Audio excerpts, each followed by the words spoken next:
Good evening, everybody. Thank you so much for joining us for another installment in our Discover Wildlife series. Today we have Chris Breen, who will be talking about Zambia. As many of you will know, Chris is the founder of Wildlife Worldwide, and he fell in love with wildlife, I suppose, Chris, when you used to work in Zambia. I did. Fell in love with Zambia too. So I used to also work in Zambia back in the day. So it means quite a lot to me too. And as a company, it's a massive part of our business, I would say. And Chris has been there a lot more than I have. So I think it's only fair that he's the one that talks to you and shares his passion and fondness for what is a truly fabulous country, filled with incredible wildlife, wonderful people, and the most incredible lodges as well. So I think everyone has probably joined us by now, having a look at the participants list. So I guess we should get going. At the end, we will do a poll.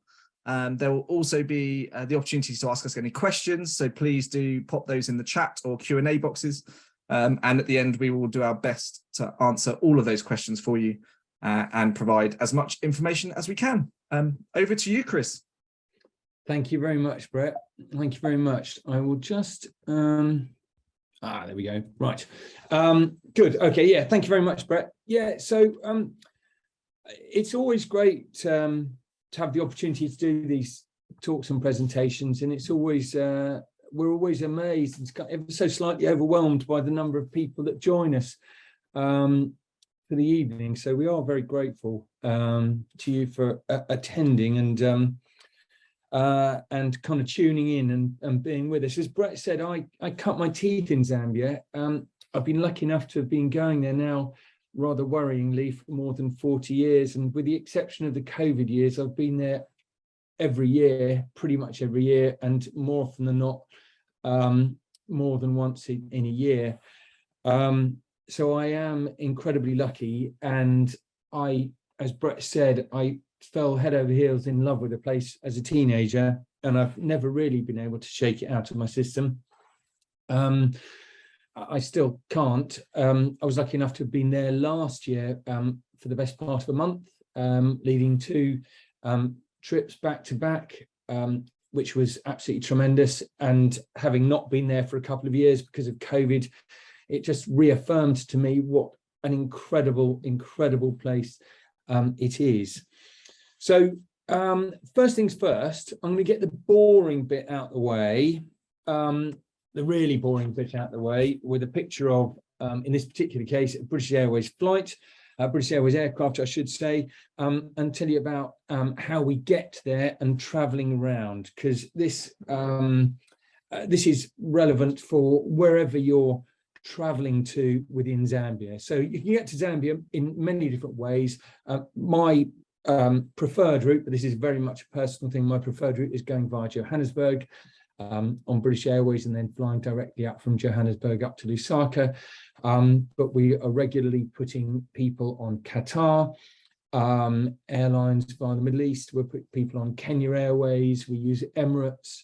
In actual fact, you can get to Zambia now via a number of different routes and on almost, if not every single day of the week, which is tremendous.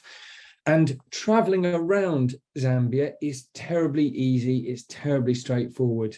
There are regular flights with ProFlight that meet almost every single international flight into the country and fly people down on a connection down to Mfui in the Luangwa Valley. And ProFlight fly throughout the country.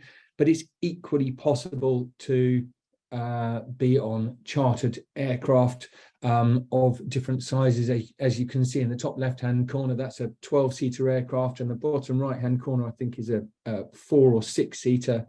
And air transfers, air charters are very reasonably priced in Zambia and incredibly efficient, as are their main airline, ProFlight. So that's the boring bit out of the way. Now let's have a look, boring but relevant, of course. Now let's just have a look at the different sort of the key areas within the country. And What I'm going to do is I'm going to take you, I believe you can see my cursor. I'm going to take you from the western part of the country here, which this is Kafue National Park, and this is Liwa Plains National Park. We're going to start there, have a look at some stuff there. Then we're going to go down into the lower Zambezi, and then we're going to go up into the Luangwa Valley, which is here. And then we will finish just with a couple of shots and thoughts about Kasanka National Park, which is this small national park here, and the Bangweolo Swamps, which in actual fact are not a national park, but a rather lovely wilderness area. So, first things first, Kafue National Park and Liwa Plains, both out on the western side of Zambia. They are both quite different from one another, and they are quite different to anywhere else in the country. This particular photograph is of the Busanga Plains in the very northern part of Kafue National Park. Kafue was one of the first national parks in Zambia, and until comparatively recently was the biggest national park in the world. It's vast. It's about 15,000 square kilometers. It's a really big park. It's a park of two halves, if you like, two unequal halves, if that's not double Dutch comment. Busanga Plains is up in the northern part of Kafue National Park, and that's where this photograph was taken. It's a big, wide, flat, open plain, rich with wildlife, as the entire park is. And then there's the rest of Kafue National Park, which is riverine savanna, and with some open plains and Miombo woodland and so on. And they really are quite different places. It's almost as if it's two different national parks. To begin with, we're going to go to what I would describe as the rest of Kafue National Park. In other words, we're going to come up to the Busanga Plains in a minute. But to begin with, we're going to go to the rest of the national park.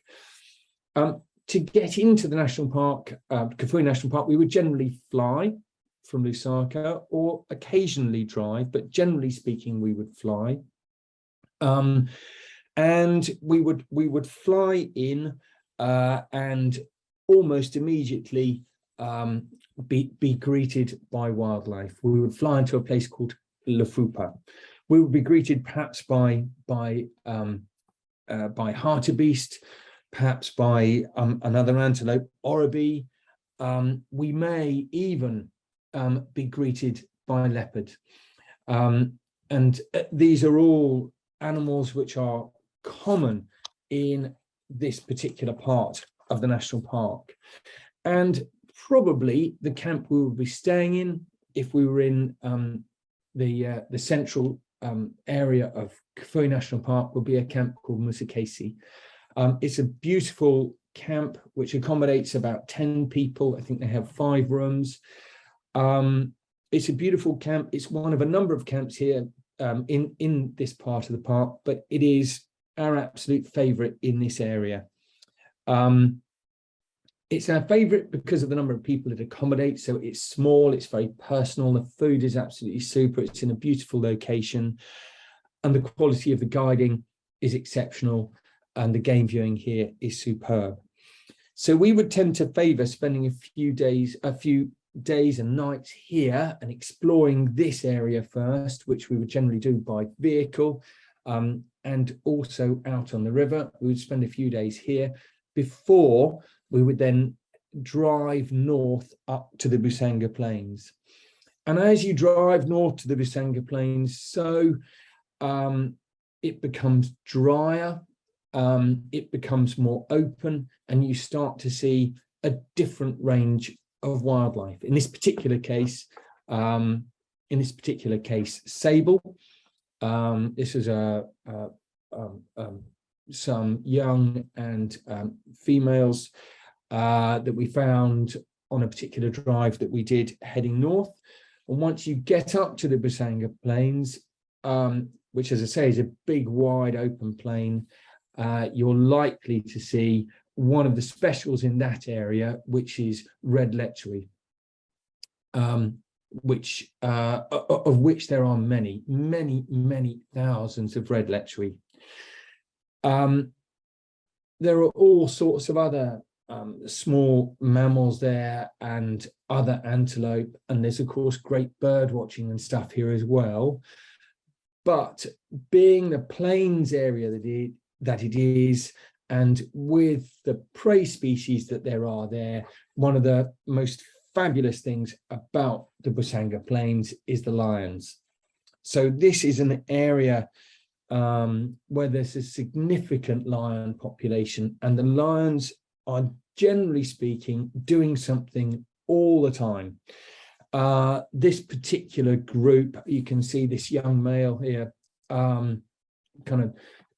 playing with its mum, jumping on its mum. Mum's not even slightly interested because mum's going hunting, but they're always doing something. And we watched this particular group hunt lechwe. It was a very interesting hunt because, in actual fact, the mum here, this particular female, has a particular hunting trait, which is to take a young lechwe and keep that young lechwe alive in order to attract the mother. She's effectively using the young one as bait in order to attract the mother, and we watched this play out, which is very interesting, over a period of a couple of hours actually. But it was a fascinating, if slightly disturbing experience. It's possible to get lovely and close to the lions here, as it is elsewhere in Zambia, elsewhere in Africa too, to be fair, but the lions here seem to me to be particularly playful. They are particularly amenable to close proximity from vehicles, which is great. They've been very well habituated over the course of the past years. It's worth saying that Kafue National Park was one of the first national parks in Zambia,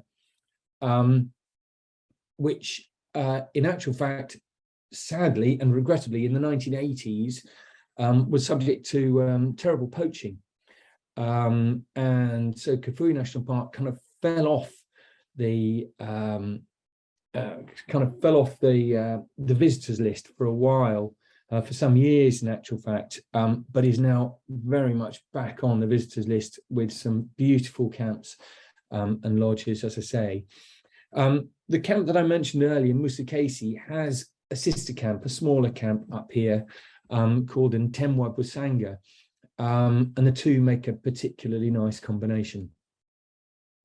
More lion shots. Lions are always doing, or tend at least to be doing something interesting. I find lions fascinating. I know lots of people say that lions are rather boring because all they do is sit around doing nothing. But I kind of don't really subscribe to that. I think lions are amazing, and I think if you sit with them for an extended period of time, then then good things will come. Kafue, which is here, this number 2, combines very nicely with Liwa Plains out in the far west of the country, right out in the far western side of the country. And Liwa Plains is particularly good to visit in November and also in April, May and June, kind of at the fringes of the season for other parts of the country. And I'll run through, as we go through the presentation, and perhaps towards the end of the presentation, I shall run through my thoughts on seasons and the best times to visit the country, although it's good year round, depending on the kind of things you're interested in.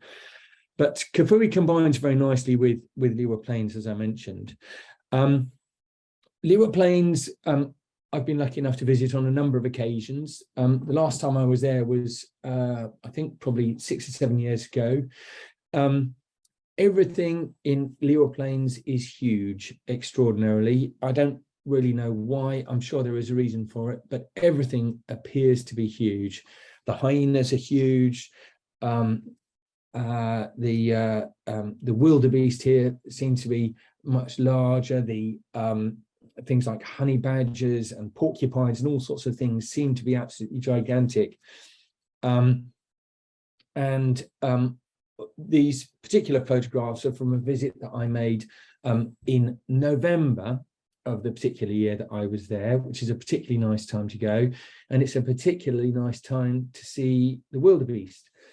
So Leeward Plains has what is described as the second biggest wildebeest migration in Africa.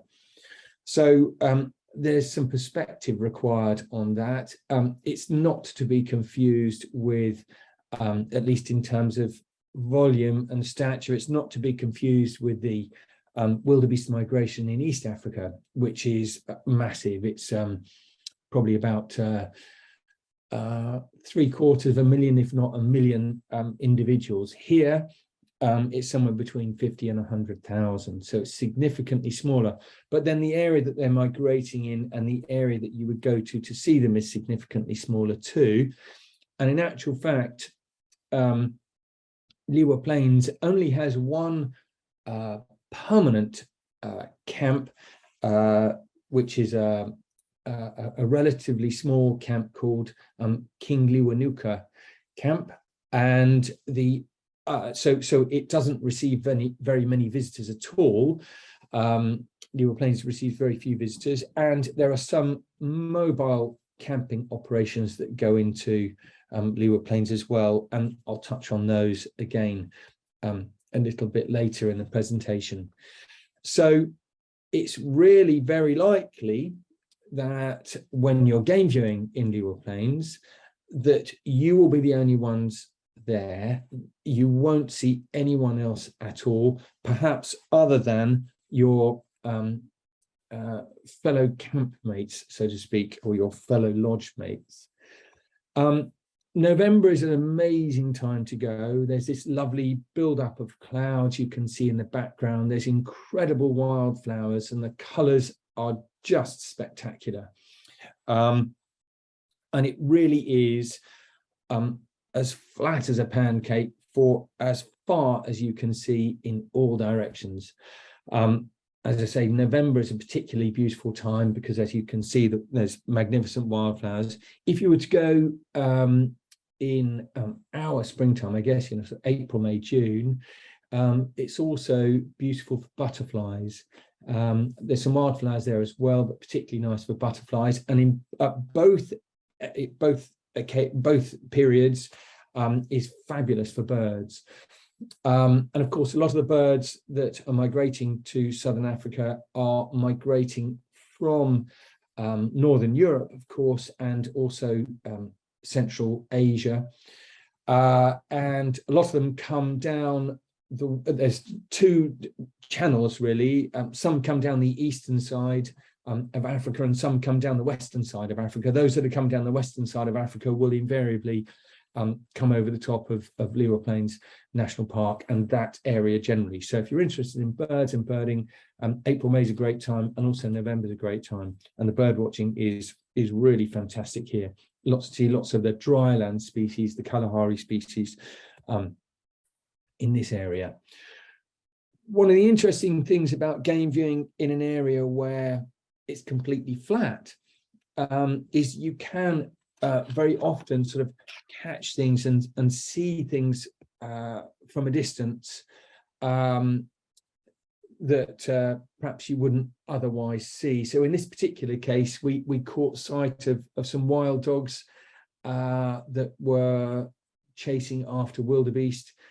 We thought they were chasing after the larger of the wildebeest here, the adult, but in actual fact they weren't. They were chasing after the young wildebeest on the right hand side. And because it was completely flat, we were able to see this whole kill play out over the period of time that it took to happen from zero. In actual fact, from zero back to zero. From zero when that young wildebeest on the right hand side of that image was charging around, to zero when there was no young wildebeest left, because it had been completely and utterly devoured by these guys. And there really was quite literally absolutely nothing left. And we were then able to follow the dogs who went back to rest up by a watering hole. And we were actually able to get out of the vehicle. They were completely relaxed. so this particular photograph was taken on foot. We were able to get out and spend an extended period of time with them. So there's all sorts of other interesting things to see in Leeward Plains, but great for antelope, great for predators, great for birds. So from there, we're going to go now down to the Lower Zambezi. Lower Zambezi National Park is here, number 4. And Lower Zambezi National Park is relatively new. I think it was gazetted in the late 1980s or possibly early 1990s, but I could be corrected on that one. I could be wrong. It is part of it is opposite Mana Pools National Park in Zimbabwe, and it is quite different to all of the other national parks in Zambia, in my view, in the sense that it offers a very different game viewing experience. The Zambezi is huge. It's, of course, one of Africa's largest rivers. It's vast. It must be at certain points 2 or 3 kilometers across, I would think. And so that makes for some very interesting game viewing, much of which feels as though you're game viewing on and in and around almost an inland sea. Of course, it's not, it's a big river, but a certain amount of the game viewing that you do in the Lower Zambezi is done by boat, which of course is absolutely lovely. And game viewing by boat can be done when you are, in actual fact, having lunch. So on this occasion, we were having lunch. We were on 2 of these flat bottom boats, these sampans, and there was actually a whole herd of elephants that were walking from one side of the river to the other. In actual fact, they were walking from an island that they'd been on in the middle of the river to the Zambian side of the river, and they were walking between our 2 boats. So we were able to get some rather nice photographs of that. And there are many, many elephants in the Lower Zambezi, and the elephants are huge. They are rather different in size to the elephants that you will find in the Luangwa Valley. But again, we will perhaps touch on that a little bit later. So in addition to game viewing on foot in the Lower Zambezi, and we'll talk more about that in relation to Luangwa, but in addition to game viewing on foot in the Lower Zambezi and game viewing by vehicle in the Lower Zambezi, one of the really nice things to do in the Lower Zambezi is to get out on the river, because that's not something you're really going to be doing in other parts of the country, though perhaps in Kafue you will, but the Kafue River is not as vast as the Zambezi. And some people also enjoy fishing here. That's not something that particularly appeals to me, I have to admit, but some people enjoy fishing, and the Zambezi is known to be a good spot for fishing. The other thing and the other way of enjoying safari in the Lower Zambezi is also to be on safari in a canoe. And I would, or we would, as a company, very much encourage everybody who goes to the Lower Zambezi to at least get out once by canoe. Generally speaking, that would be an afternoon canoe safari, but the canoeing can be absolutely wonderful, with elephants very close by, with hippos very close by, with crocodiles very close by, and wonderful bird watching. This is an egret, a black egret that's umbrellaing. It's creating shade, and is hopeful that small fish and so on will come and shelter in the shade, and then you'll dive in and eat them. But the sort of thing that you would, generally speaking, only see from a boat, and because you can be right at eye level and nice and quiet and just cruising along looking at things like this, and of course a lot of the other water birds and waders. Scenically, I think the Lower Zambezi is perhaps the most beautiful of all of the parks in Zambia. It is in well, the Lower Zambezi, it's in the Zambezi Valley, and this is looking from the main river back towards the Zambian side, where there is a beautiful escarpment as a backdrop. That escarpment is called the Mchinga escarpment, and that escarpment runs all the way from the Lower Zambezi, and it runs in a northeasterly direction and subsequently marks the western boundary of South Luangwa National Park, which we'll come on to in a second. So let's do that. In fact, let's go from the Lower Zambezi, let's go up into the Luangwa Valley. And the Luangwa Valley, which is here, runs along here. You can see, hopefully you can see on your screens, the Luangwa River, which runs down here. The Luangwa Valley actually has 3 national parks in it. It has North Luangwa, which is here, number 7. It has Luambi National Park, which we haven't given a number. It's only a small national park and very few people visit it. And it also has South Luangwa National Park. South Luangwa National Park and North Luangwa National Park combined account for about 15,000 square kilometers. And there is a buffer zone that runs all the way around the outside of the 2-3 national parks of a similar sort of area. So the wilderness area here is probably in excess of 30,000 square kilometers. It's absolutely vast.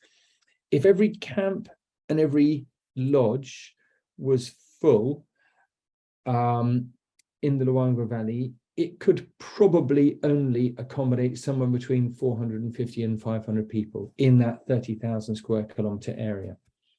So it's pretty remote in terms of the number of people that visit.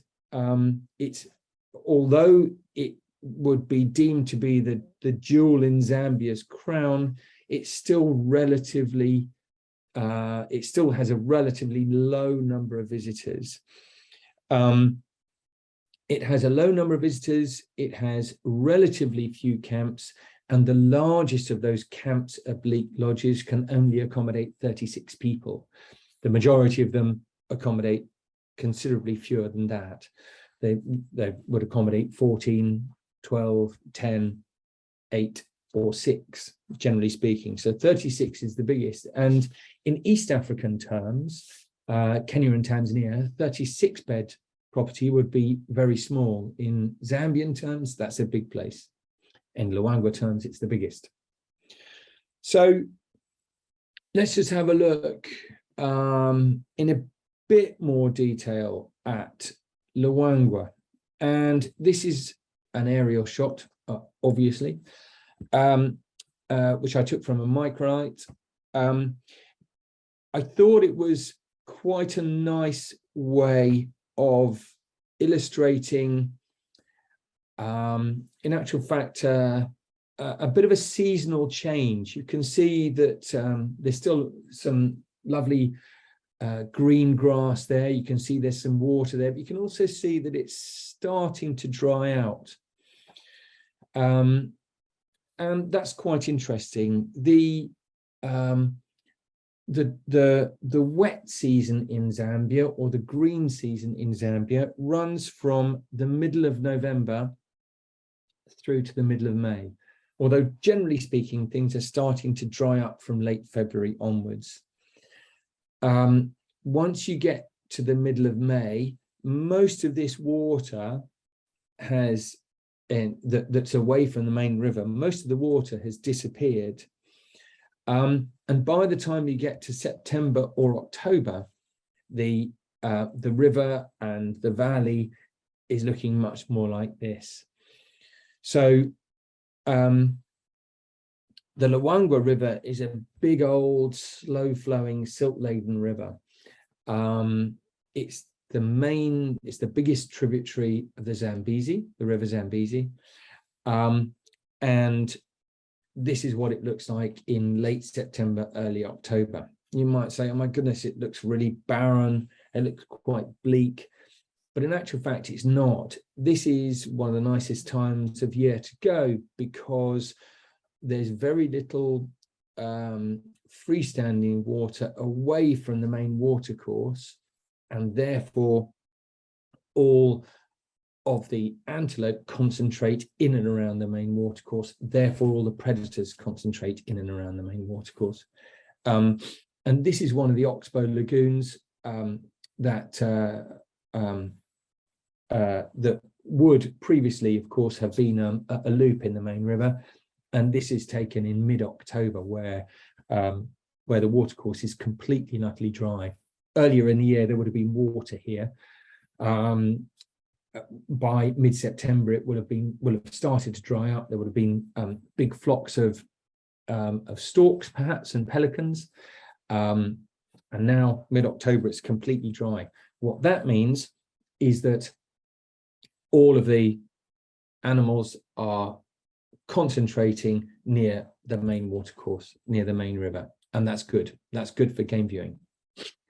So I thought I'd just have a look at the type of things that we might see if we're game viewing in Luangwa. If we're game viewing in Luangwa, of course, we'll see lions. There are many lions in the Luangwa Valley. And one of the reasons why there are many lions is because there's a lot of prey species for the lions. So this is impala. And I've said to many people, many of you will have been on safari with me. Perhaps some of you who are watching this evening have been on safari with me. Impala, I think, is the most beautiful of all the antelope. And I think because there are so many of them, it's the least photographed. And I think it's such a shame. I've never yet seen, or I've never yet taken, I should say, a photograph of impala that I'm really happy with. I've taken thousands of photos of impala, but I just love them. So impala, we'll see plenty of impala if we go on safari in Luangwa. We'll also see puku. You don't see puku in all the national parks. In actual fact, you'll find them in Luangwa. You'll find them in the northern reaches of Kafue National Park, and Chobe National Park, I beg your pardon. And you don't find them in all that many other places. They are a close relative of the Uganda kob. They don't always wear these amazing headdresses, but they do sometimes. You do occasionally see them, see the males particularly, that have walked underneath a bush or tree that's got nests on it, and they do end up with these amazing headdresses, and I just think they look great. Lots of warthogs, as there are in lots of places, well, lots of the national parks, and most of the national parks, in fact, inside and outside the national parks, warthogs are pretty common, and baboons. This photograph was taken actually in the green season. As you can see, there's lots of green shoots here. Very, very common to see baboons and vervet monkeys. And giraffes too, but these are special giraffes. These are giraffe that are endemic to the Luangwa Valley. This is Thornycroft's giraffe, and in actual fact, these are the reason why the Luangwa was designated a national park, in order to protect this particular species, though until comparatively recently, the vast majority of them, rather ungratefully perhaps, were situated outside the national park. So I think there's between 600 and 700 Thornycroft's giraffe. I think there are probably more. They seem to be moving further up into the national park now, and have been doing so over the years. So this is a particularly nice animal to see when you go on safari in Luangwa, and always lovely to see young ones, as you can see here and here. These photos both taken on walking safaris, in fact. Buffalo are prevalent in the Luangwa, and in actual fact, buffalo are the main prey of lions. So you're reasonably assured of seeing lions if you find a big herd of buffalo, because they tend to follow the big herds of buffalo. So if you're with a good guide, and I've not yet found a bad guide in Luangwa. In fact, it's one of the things that Zambia excels at, is the guiding. You may well,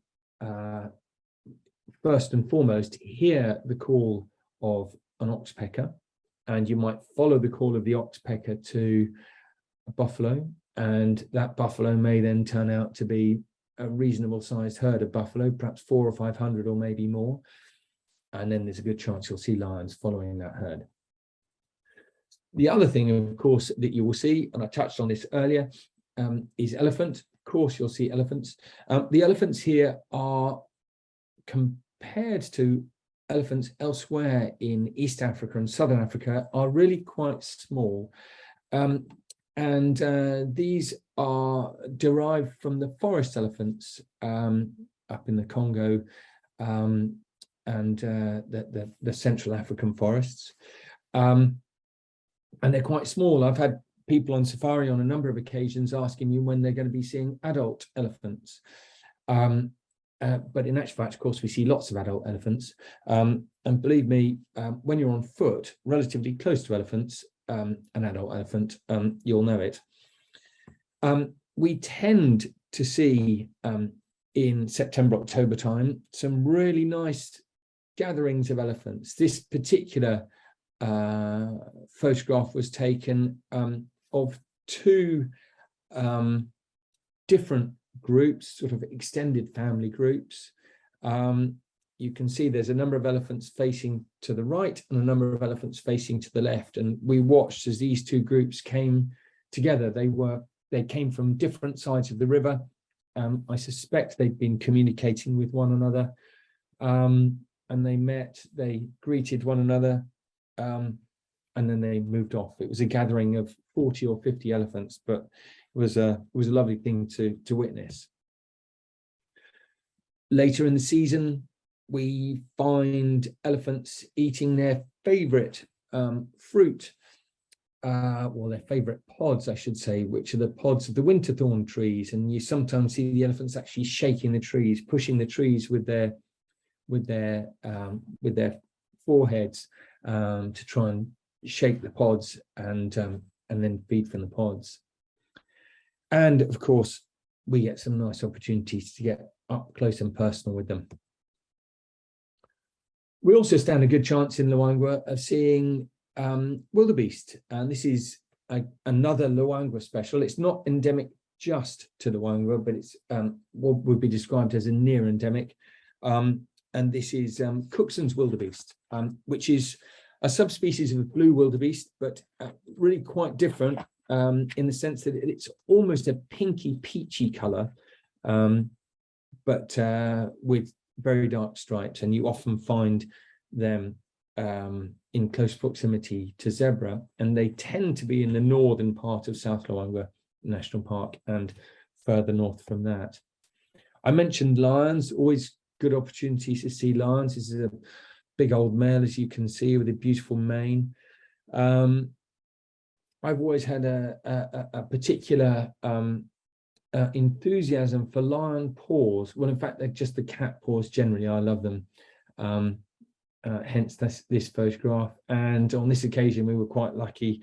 We just happened to get a couple of young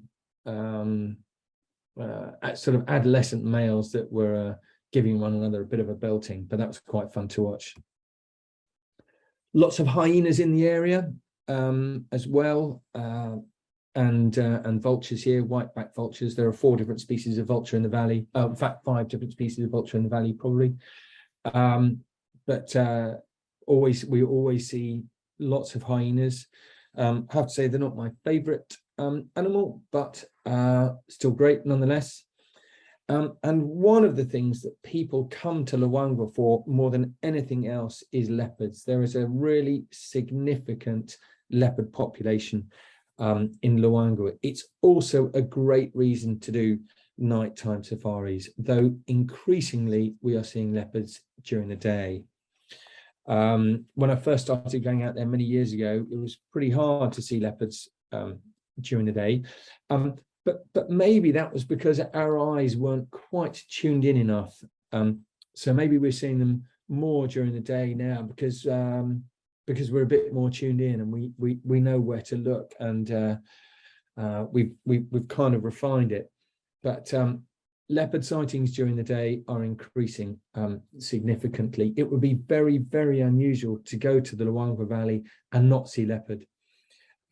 So in actual fact, I think when I was in Luangwa, over the course of the month I spent in Luangwa towards the end of last year, mid-September to mid-October, I think it was, I think I saw at least one leopard almost every day.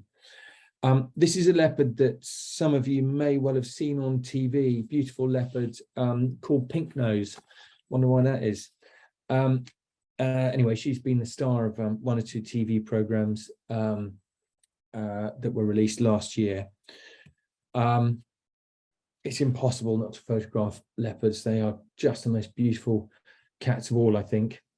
The other thing that Luangwa has become famous for, particularly in the course of the last year, is wild dog. And last year, the Zambian Carnivore Project and one or two other organizations confirmed that South Luangwa National Park had the highest population in terms of numbers of wild dogs of any park in Africa. When I was there in October last year, September, October last year, we had two absolutely fantastic packs of wild dogs that we saw on differing occasions. We had a pod of 30, just recently been whale watching in Baja, hence pods, a pack of 33 wild dogs, I think it was, for a number of sightings, and then another pack, I think, in the 20s in Luangwa, two completely separate packs, which was fantastic. In actual fact, when I was in the Lower Zambezi, also last year, we had a pack of, although we didn't see it, but there was a pack that was being regularly seen of 40 plus. So wild dogs are doing pretty well in Zambia at the moment. The other very nice animal to see in Luangwa is zebra. I know that they're everywhere, but this is another near endemic. This is Crawshay zebra. So this is another special one for the Luangwa Valley. And of course, crocodiles, which are everywhere. And of course, hippos. I think Luangwa has one of the greatest densities of hippos of any national park in Africa. There are approximately 100 hippos per kilometre stretch of river. In fact, at least 100 hippos per kilometre stretch of river. And that's an awful lot of hippos.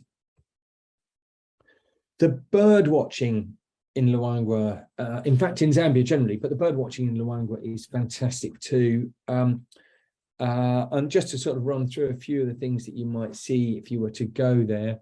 This is ground hornbill. This is crowned hornbill. Line-breasted roller, which is the bird that gets many people interested in bird watching who weren't previously interested in bird watching, just because of its beautiful colors. And of course, the bee-eaters. This is little bee-eater. And the bird for which the Luangwa Valley is perhaps the most famous would be this, which is the carmine bee-eater. These are southern carmines, not to be confused with their northern cousins, which I'm afraid are not quite so attractive.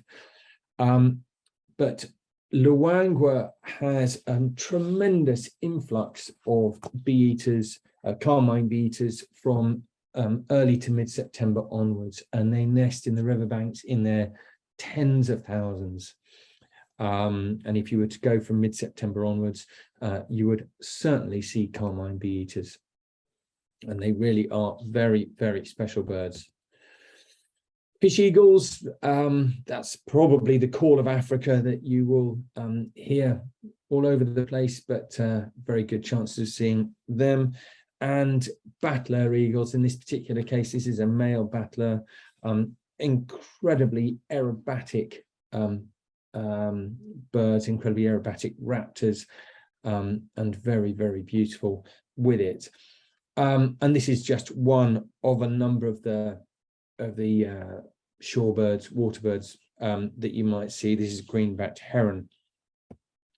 Some of the things you might see at night time, I've mentioned leopards, of course, and lions, other predators we might see at night time. But some of the other things we might see, this is scrub hare, which is a regular sighting at night time.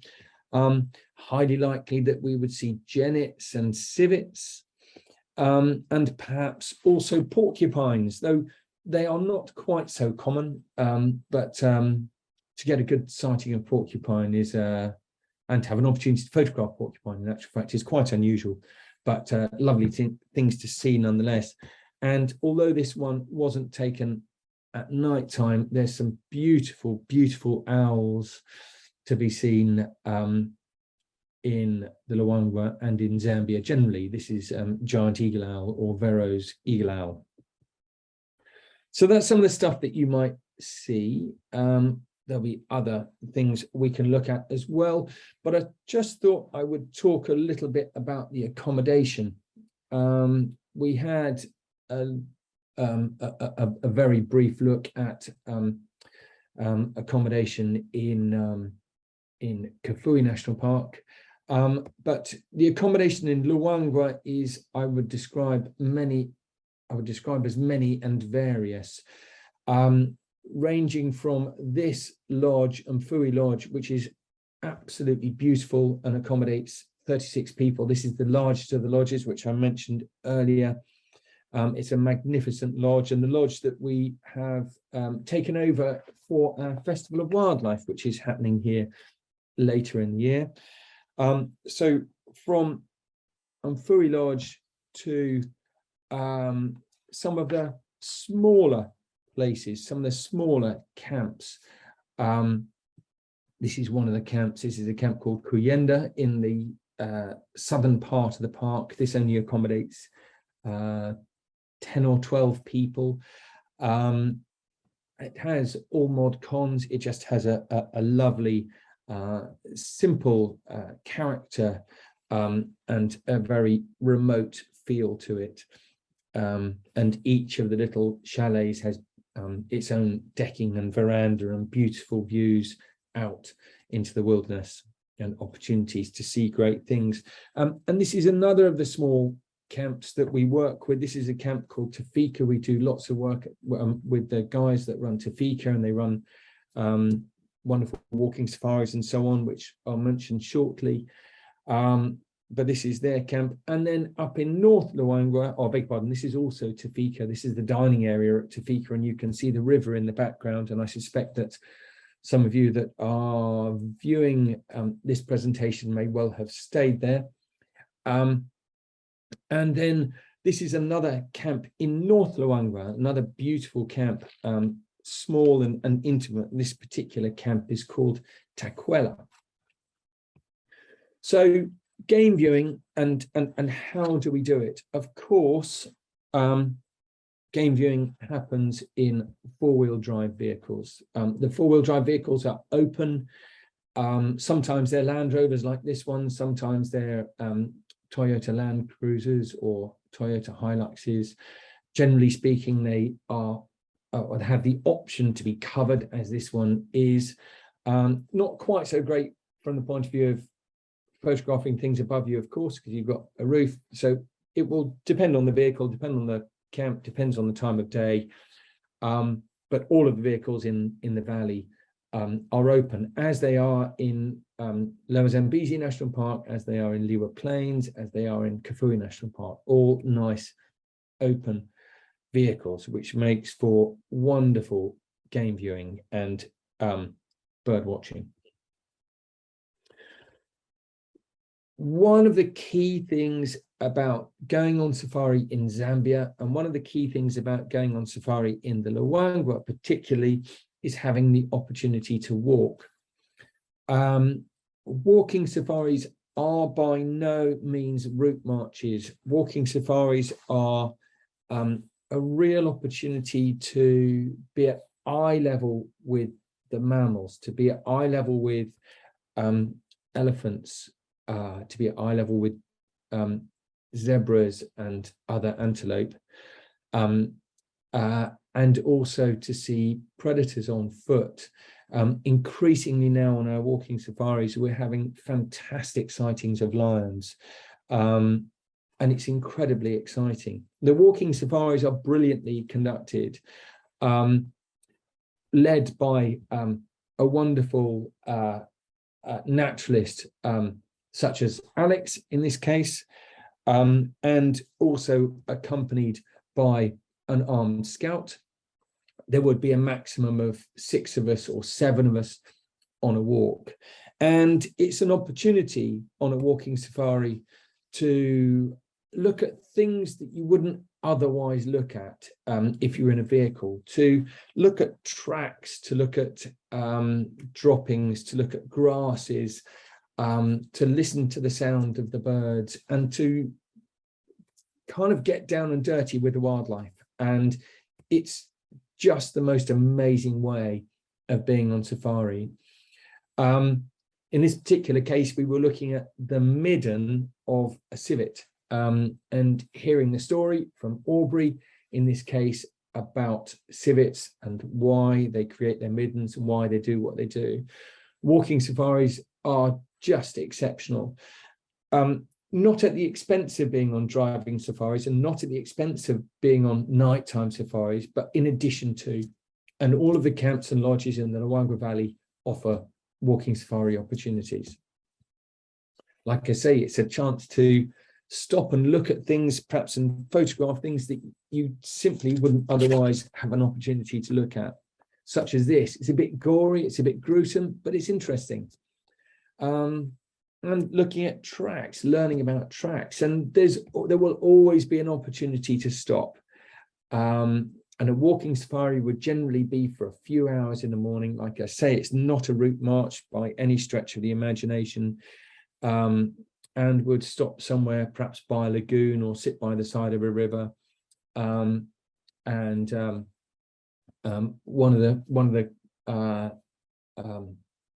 the guys on the walk would then brew up some tea, we'll have some cake, and we'll sit and we'll have a chat about the things that we've seen. We'll keep our eyes open for all sorts of interesting things that might be coming to drink.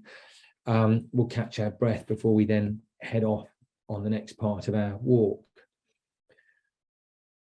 This isn't on a walking safari, but from any of the camps and lodges that we're staying in, there'll be opportunities to have bush breakfasts, and perhaps bush lunches. And these are really nice things and opportunities that are offered in some of the more remote places that we go to.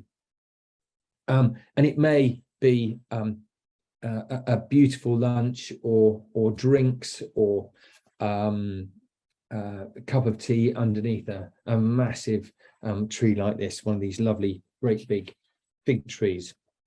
And sometimes there will be, of course, an opportunity for a siesta in the middle of the day, because game viewing tends to be from first light through till perhaps 11:30, 10:30, 11:30, depending on whether you're walking or driving and what you've seen along the way.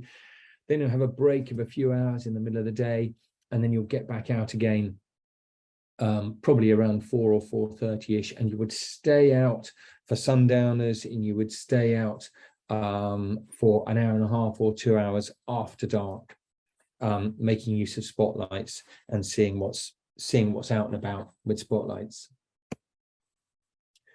Worth also mentioning some of the other activities that may take place when you're on safari, and I'm just going to raise, or in Luangwa in this particular case, just raise a couple of thoughts. One of them is from one or two of the camps, Tafika in this particular case, there's an opportunity to do some mountain biking as part of an afternoon activity. And you might want to get a bit of exercise for an hour or so. So you would go out with one of the guides. In this particular case, it's John leading the field there. And it's a bit like a walking safari, but on wheels, basically, outside the national park. But just look at some of the interesting things and learn a little bit about the local community. And then you would probably end up at this particular school. And there are a number of schools in the valley where the lodges or camps might take you to. And all of these schools are within communities that are benefiting directly from safaris and from those of us that are visiting this beautiful area and this beautiful national park. So it's very, very important for us to I guess, if you like, pay our respects to the school and visit the school.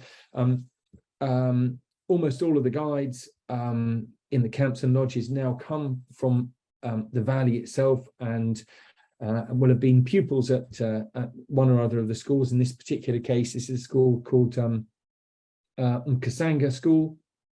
And the guides, all of the guides from Tafika would have been to Mkasanga School.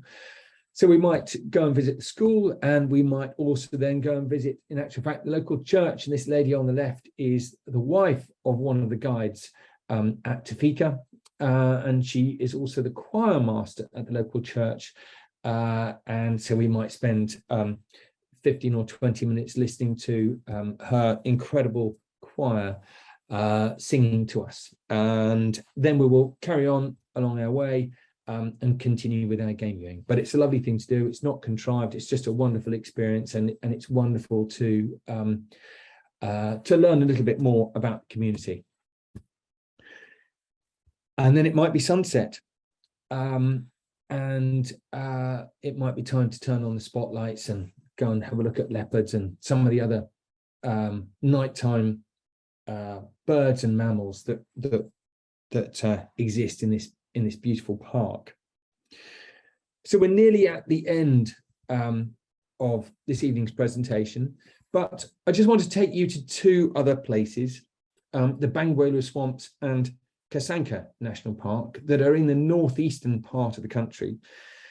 This photograph is of some straw-coloured fruit bats that actually form part of the biggest mammal migration on Earth. And the biggest mammal migration on Earth goes into Kasanka National Park, and it happens from the middle of October through to the end of November. And there's about 12 million straw-coloured fruit bats that go into an area of about 1.5 square kilometres. It's an incredible sight. It's an incredible thing to see. It's an incredible thing to witness. And the other thing to mention is an area called the Bangweolo Swamps. The Bangweolo Swamps are, or rather close to the Bangweolo Swamps, is where David Livingstone perished. And the Bangweolo Swamps are a beautiful wetland area, home to this incredible bird, the shoebill, which stands about 3.5 foot tall, and also many, many thousands of black lechwe. These are things, these are national parks that we would tailor trips to visit. I will also just mention, as we're coming to a close, Victoria Falls and Livingston, which are, Victoria Falls is absolutely beautiful, and it's the sort of place you might like to add to the beginning or end of a safari to Zambia. And it fits very nicely and neatly into a Zambian safari. I mentioned the seasons at various points, but I just thought I would go through that again briefly, because I think that's quite important to some people. But the wet season in Zambia runs from the middle of November through to the middle of May, but it's really starting to dry up from late February onwards. The dry season officially begins on the 1st of June and ends on the 31st of October. As you go through that period, it gets hotter and drier. And as it gets hotter and drier, so the wildlife concentrates in and around the main watercourses. And on the fringes of the season and during the wet season, it's particularly good for birding, because all of the migrants are either arriving or gathering and preparing to disappear.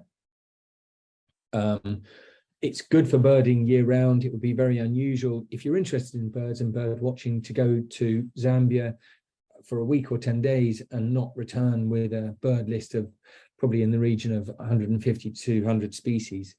And that would be without really trying, to be perfectly honest. So a few of the trips that we offer, a few of the many trips that we offer, and Brett, who is now back on board with us, leads a number of our photo safaris, but I just thought I would highlight half a dozen.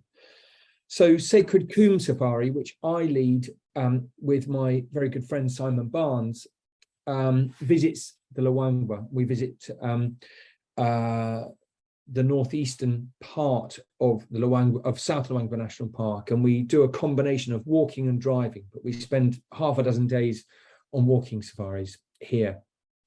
The South Luangwa Photo Safari, and Brett is one of our leaders on that, as is Emma, who you may well know from our office, because many of you will have chatted to Emma, and perhaps also Ben, but Sean Weekly leads these trips as well, and we offer these over multiple departures in the month of November.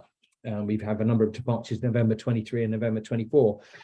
Our classic South Luangwa is a week-long stay at Flat Dogs Camp, and that has multiple departures in June 23 and June 24. And then I mentioned, one of the camps I mentioned in North Luangwa was a place called Takwela, and we take over Takwela for a week in June, in August, and in October. And it really is very, very special. You will have the entire national park to yourself. That's about 5,000 square kilometers to you and your small cohort of colleagues. A maximum of 8 people we take on that trip. If you want to go further afield, classic Kafui is a maximum of 8 people, and there's Zambia's Wild West, which is a combination of Kafui and Liwa Plains, which is what I started off with, takes a maximum of 6. So Zambia is where it all started. We can tailor-make anything in Zambia, and we have a plethora of group tours. And along with Brett, I would be very, very happy to answer any questions that you might have about pretty much anything I've spoken about. And if I can't answer it, I'm hopeful that Brett will be able to. I think between us, we should be able to. With any luck, we should be able to. Right, I'm just going to launch the poll quickly. So if anybody go for it. Any more information, you can do that. There we go. So that's now with you all. We have a few questions, some of which are very useful. So I'll sort of go through them systematically. Yeah, go for it. It is why don't the lodges seem to have any walls? Which is actually a very good question, because a lot of camps in Kenya, South Africa have walls or fences or things like that. Well, I think that the lodges don't have walls. I mean, they have. There is normally a perimeter, right? But none of the camps are fenced. They in Zambia there is and in these particular parts of Zambia that I've been describing, there is a very clear policy of not restricting the wildlife and enabling the wildlife to move completely freely. We are guests in their home, and the wildlife can move completely freely.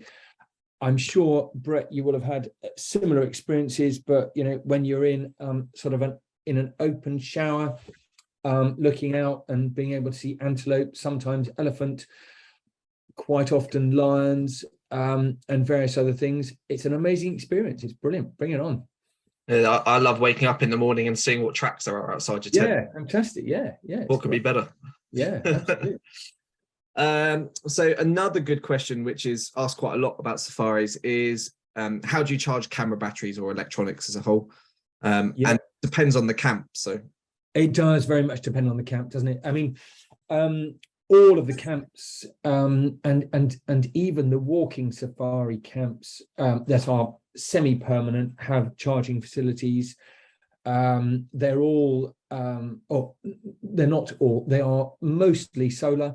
They tend to be very efficient, in my experience at least. And what I tend to do is I will be out on a safari in the morning.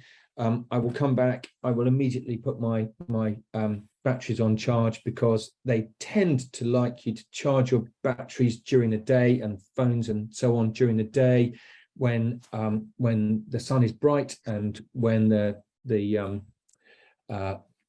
charging facility is able to get to draw as much energy from the sun as possible. But it's pretty straightforward, and there's charging facilities at all the camps and lodges. Yeah, definitely. A good question, but also not necessarily the easiest one to answer. What are the temperatures during the dry season? And the reason because it's such a long dry season. Yeah, the long dry season. Wow. Okay.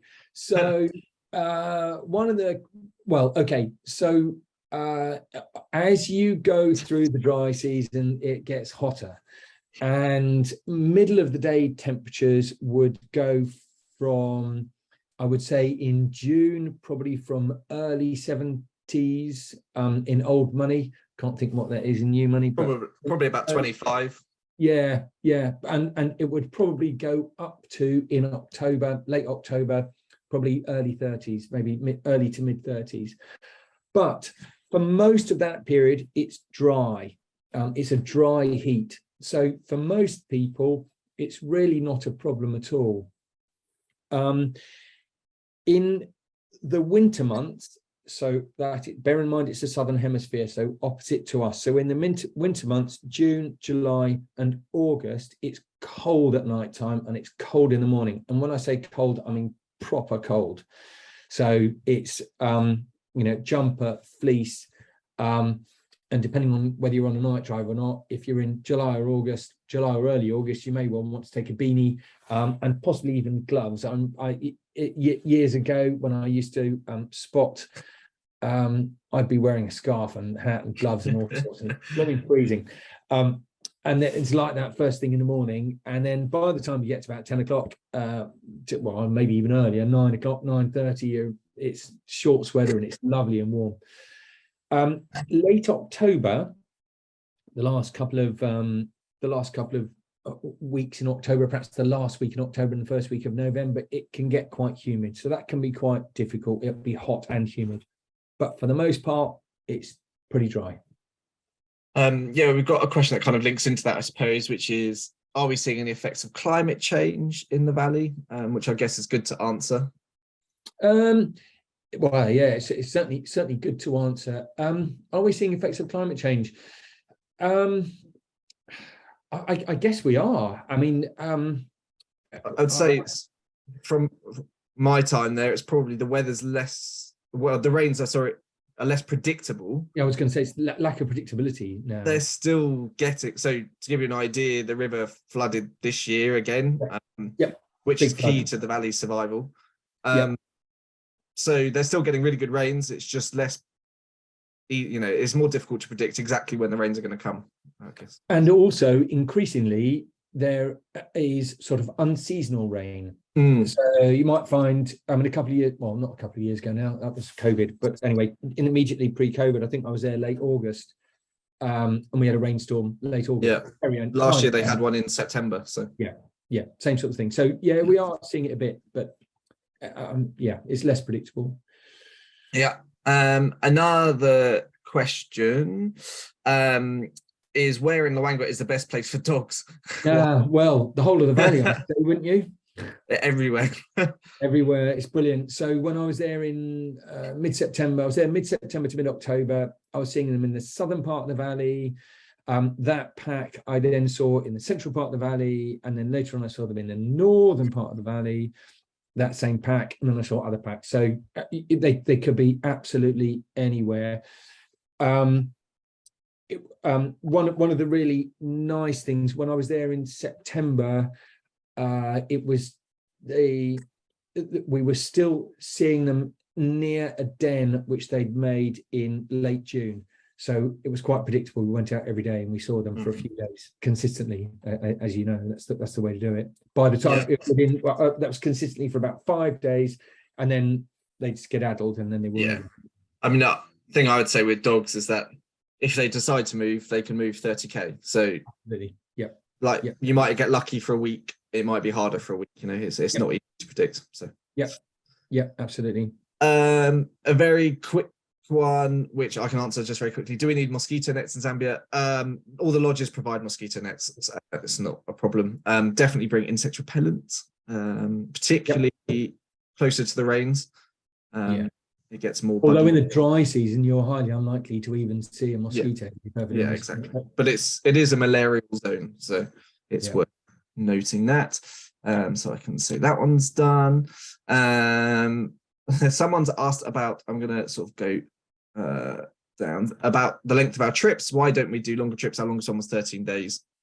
Yeah, well, I mean,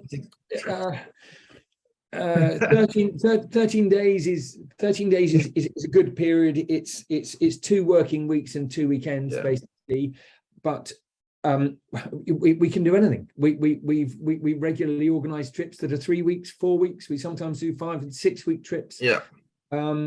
So we can tailor trips to your heart's content. We can make it as long as you like, but the group trips tend to be anywhere between I guess 9 or 10 days up to 2 weeks.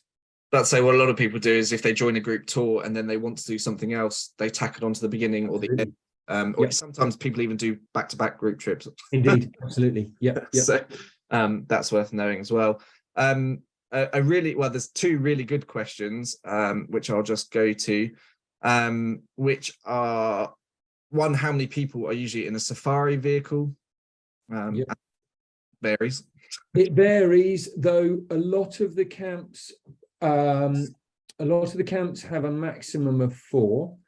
And if you are traveling as a group of 4, for example, you will almost always be given your own vehicle. Some camps will do a maximum of 2, and all camps will give you the option to upgrade, in inverted commas, for a small additional cost to a maximum of 2.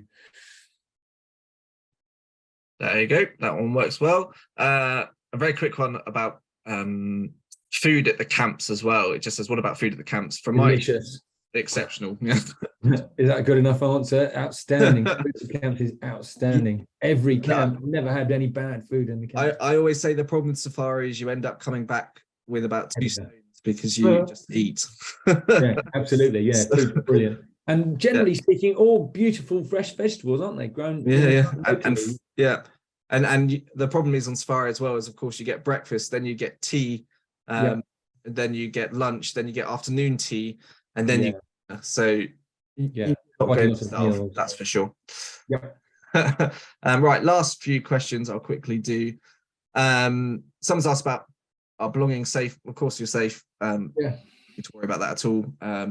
I've never had anything ever go missing in Africa, and the people in Zambia are probably some of the nicest, most lovely people on the planet.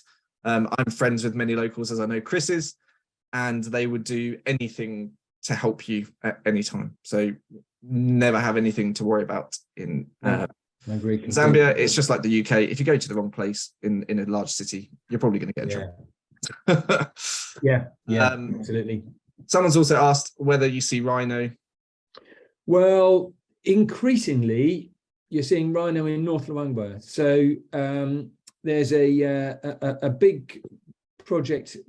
Luangwa was the last stronghold of black rhino, and they have been reintroduced into North Luangwa. There's a reasonably healthy population in North Luangwa now, though they quite rightly won't publish how many there are quite correctly, but they are increasingly being seen on safari in North Luangwa. So there's a reasonable possibility of seeing rhino. Yeah, well, one actually last year did a sneaky little It journey did. all the way down to the middle of South Luangwa. So It did. It did. It did. Well, it got all the way down to Kuyenda, in fact. In actual it fact. did, yeah. So it went for a nice little walk. Yeah, it did. Yeah, amazing. Incredible. Someone's also asked, I'll do this as the last one, otherwise we could be here all night. But someone has asked about cabin baggage for Emirates, and I can answer this because Yeah, you go for it. travel a lot with Emirates. I've never had a problem. To give you an idea, my camera bag when I went to South Luangwa last year was 21 kilos. You stated that the luggage limit is 5 kilos. I think actually you can get 7.5 when you're going to Zambia for that route. It depends on the route you're doing. But I have never had any problems. And the same for the internal flights. Particularly if you travel with someone like myself or Chris, don't worry about your luggage because we'll sort it usually. Pro flights are very easy to work with if you know how to get on with them. yeah, they're a good bunch. And actually, I think it is also worth saying, is it, that no one, you know, the guys at the airlines, they know why we're going there. Yeah, exactly. They will bend over backwards to help. Yeah. Yeah, exactly. Right. One very last quick one, which I can answer is, if one wants to focus on the birds, when might be best to go? November, question mark. Yeah, November's fantastic. Lots of migrants coming back. Lots of the trees are in fruit. The carmine beaters are there. The owls are all busy. So yeah, it's a fantastic time. Lots of wading birds as well that have migrated from Europe, heading back. Swallows and things arriving. So yeah, November, December are fantastic times. Yeah, and green season, February, March. Yeah. Doing one of the rivers and rainbows trips, which are brilliant. Yeah, river-based trips. Yeah, I would agree. So I think we'll leave it there, if that's all right. Nice one. Thank you very much for joining us, everybody. Yeah, so just to let you all know, I think you've got one more slide, Chris. Yeah, I have. We have a couple more talks coming up. We have hang on, there we go. There we go. We've got a Discover Madagascar talk with Nick Garbett, which is on the 2nd of March, I think it is. Yeah. Yep. And then on the 7th of March, we've got a Discover the Galapagos trip talk, which is with Chris. So if you're interested in signing up for either of those, please do. You can do so on our website or contact one of the team if you prefer and put your name down. And also, as you can see on screen, we have a special offer on the Zambia trip. So if you would like to book a trip, please take a note of that and be sure to tell the team when you make your inquiry. So thank you all so much for joining us. We love doing these evenings and we know you enjoy them as well. So we really appreciate all your time every time that you join us. And a massive thank you to Chris, obviously, for his incredible presentation full of wonderful images and inspiration as well. It makes me want to go back, and I've been there many times, so that's always a good sign. So yeah, thank you, Chris. And thank you, everybody. Nice one. Thank you, Brett. Thanks. Bye-bye, everyone.